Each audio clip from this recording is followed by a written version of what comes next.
Hello friends, my name is Anshita and you're watching my channel TechRight Education. In this video, I will continue with the interview questions which are asked when you go for the profile of desktop support, remote desktop support, technical support and so on. And this is part 3 of the tutorial. So let's begin our session. Now the next question is an error, which is Windows cannot currently connect for updates. So what are the reasons behind this error? Behind this error, there are two reasons, and these are: this error can occur due to corrupted files, missing files, or deleted files. Now, the next thing is, if we have not enabled Windows Update settings, then this error can occur. So, how to resolve this error? Simply, what we will do, we will simply press Windows R key. We will get the screen like this.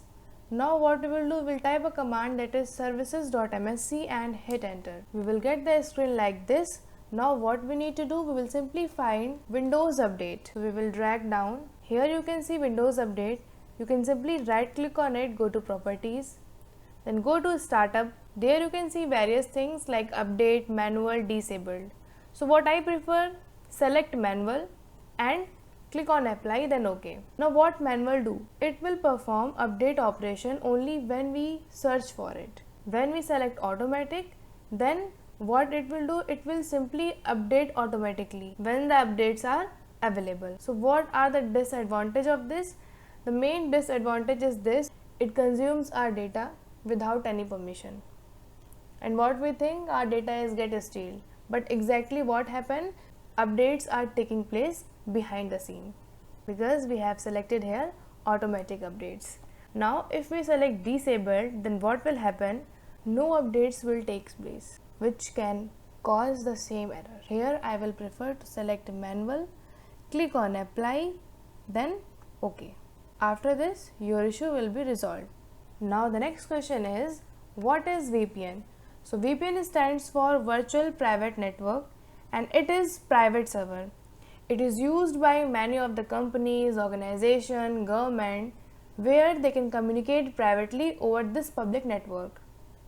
It is like a secure tunnel between the internet and your device. They protect the online traffic from censorship, snooping and other interference. Now what do you mean by censorship?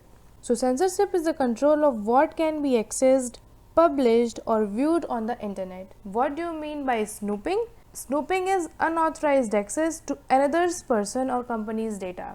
Now what kind of operations you can do by using VPN? You can also hide your IP address and location to use the internet anonymously. Now what do you mean by anonymously? Anonymous is a way that prevents a person from being identified by name. It encrypts your communication and allows you to stream all your favorite content quickly. Now what do you mean by encryption? Encryption means changing your actual content into some kind of codes, some kind of patterns. In this figure you can see a VPN acts as a secure channel between you and the internet. Now the next question is, differentiate between permissions, policies and rights. So what do you mean by permissions? Basically permissions assigned on network resources like printers, files, folders. If I talk about policies, then policy assigned on domain, sites, OUs. What is OU? OU is organizational unit. If I talk about rights, then rights assigned on users and group. In normal life, we used to say that admin user have all of the rights and they can change anything. But if we create the normal user, then what happens? We need to give some kind of rights that these users can do these kind of tasks. So this is the basic difference between these three things: policy, permission and rights. Now the next question is, what are the responsibilities of desktop support engineer? So I have mentioned some of the responsibilities of desktop support engineer and they include, the first one is installation of OS. Means a DSE should know that how to install operating system, how to maintain the operating system. They should know that how to install new softwares and update each of them. They should know that how to connect remote desktop. They should know that how to protect their system from viruses. So for protecting system from viruses, they use antivirus softwares. They should know that how to work on backup and recovery, and also how to optimize operating system and maintain it regularly. Now, what do you mean by optimizing? Optimizing means using the operating system efficiently and effectively. It means proper use of operating system. They should also know that how to troubleshoot if any error occur, because it is most important part of that role. Now the next question is, what is clustering and what are its benefits? Now what do we mean by clustering? Clustering means group of similar kind of data. If I pay attention on definition, then clustering is when two or more computers work together as one system and share their resources. Now what are the advantages of clustering?